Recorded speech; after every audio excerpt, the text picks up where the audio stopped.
and I've got the honour of being Joe's best man. And it is a great honour. But in all honesty, I'm actually a little bit nervous and apprehensive about doing this. If there's anybody else in here who's feeling nervous, worried or apprehensive, it's probably just worried Joe.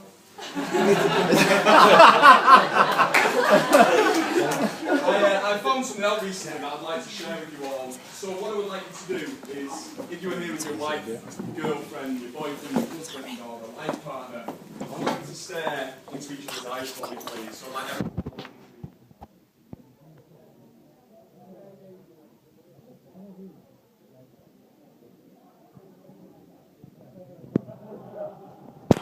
statistically, you are now looking at the person most likely to murder you.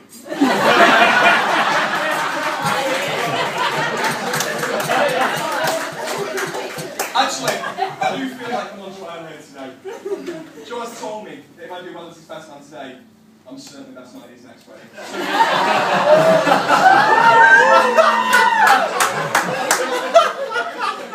would just like to start off by commenting on how wonderful the bridesmaids look today, to say what a wonderful job they've done. Jill, I'm sure you will agree, looks absolutely stunning. And Joe as always, well, Joe looks like Joe. As well as this speech today, my job is to get Joe here on time, sober, and looking good. So 2 out of 3 isn't bad. In usual Beaumont fashion, Jean mentioned to me only this morning that I had a number of different things that she didn't want me to talk about. Firstly, she said that she didn't want me to tell any of these jokes, so I'm going to get rid of a few of these cards. She said, don't tell any lies about my boy. She said, don't tell any stories that make him look ridiculous. The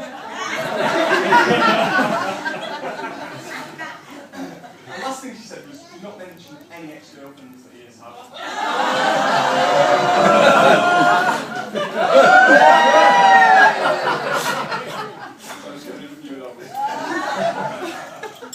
What she did say to me was that you are supposed to sing the groom's praises and tell him about his many good points.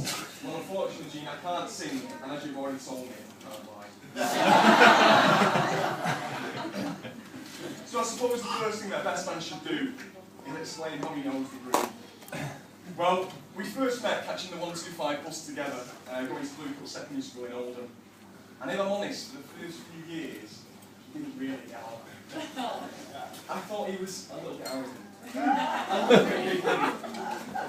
A little bit more confident. So as you can see, not much of this. As we got a little bit older, and a little more immature, we got talking, and during sixth form we started going for a regular drink at Harry House, which turned into some brilliant nights out in Oldham, and in Joel's second home for a beefy night from Staley Bridge. And there was many a Monday morning that we turned up to sixth form extremely hungover. That is until Joel couldn't take it anymore and got town. I suppose this is one of the reasons that in all the years I have known Joel, no one has ever questioned his intelligence. In fact, think about it, no one's ever mentioned it. I've got a short story to tell you about. And to start off, Joel enjoys turning up to fancy dress parties. He's always a Superman. He has the same costume, he's always a Superman. So I thought, when my father's van was pinched, that I would give him the opportunity to play out a real-life hero. I phoned Joe to say that my dad's van had been pinched, so we decided to go and look for this van together. We were sat in Joe's car in the Staley Bridge, discussing what we were going to do with the founder's car. What's name? What's name? Brushes the state. I feel like the AC lip brushes.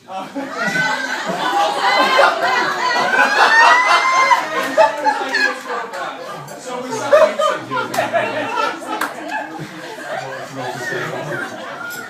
And as we sat waiting, my father's van drives past with about 5 men sat inside this van. So Joe decides, being the superhero that he is, we're going to chase after this van. I'm on the phone to the police, and they're begging me to stop chasing the van. But Joe, as the hero, says, no, we're carrying on, we're carrying on. So after 15 minutes of chasing this van around Rush's estate, they managed to corner us. When he'd done that, he put the van in reverse and he smashed Joe's car 3 or 4 times and he ran the car, unfortunately bouncing the car off. I got out a little bit winded, Joe jumped out of the car in his superhero state. And he was bragging about how he'd been chasing this car. He was bragging to the police, I've been chasing a stolen vehicle. So the police officer reminded me that you've been chasing a stolen vehicle and your insurance is modified. Joe lost his car.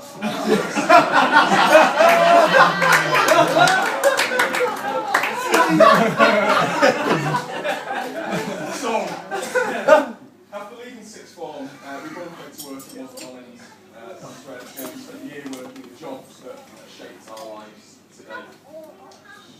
So, I've been a little bit nervous, as I said, about this speech. So what I've decided to do is call upon one of the matters that I've received regarding Joe, and these people have had a massive influence on Joe's life.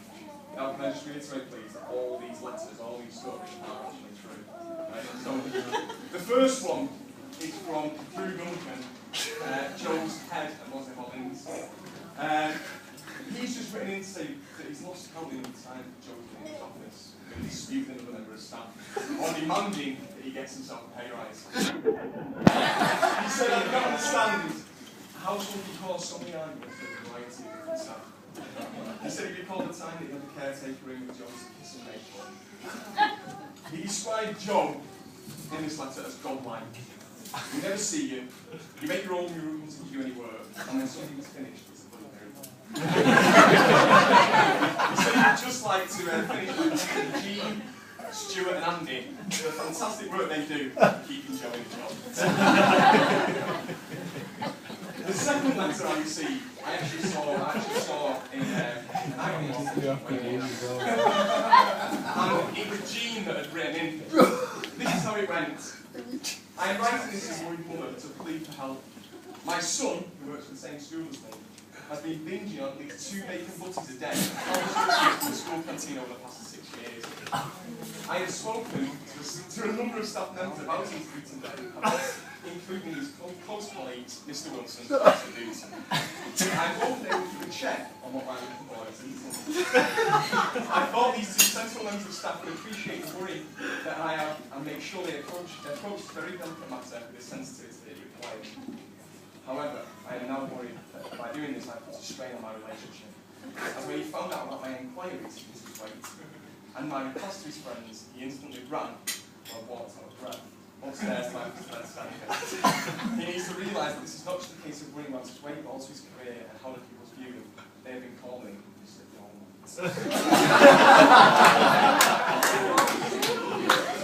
You're getting done, mate. So, when Joe asked me to be his best man, I started to think about what I believe marriage should be and how I could really help him with his journey into marriage life. I came to the conclusion that I believe getting married is about starting a new chapter in your life. It's about honesty and it's about truth. And it's about not hiding any secrets. So to complete me in your marriage, I thought it was always all important. It was for that reason that I've taken myself to track down all the The journey has taken me to a number of different houses in Stablebridge, so a freaky night come into the Austrian club. And after meeting there, I explained that you were getting married and asked if there's any grievances that they had to write. This was to make sure that you didn't make the same mistakes with Jill. So I'm going to share them with you now as well. I thought you were, to be honest.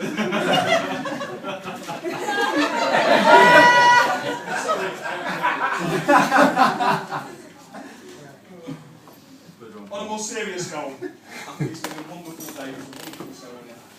Joe is a great man, and he's a great friend, and I am sure he's going to make a wonderful husband. And as the vicar said this morning, it's typical of Joe displaying a romantic side, which has been evident since dating Jill. He was bragging earlier today to the lads that he was whisking Jill off to a romantic evening tonight to North Wales. He said he wanted to start married life together with them. Or I think that's what he said when he was going to marry later.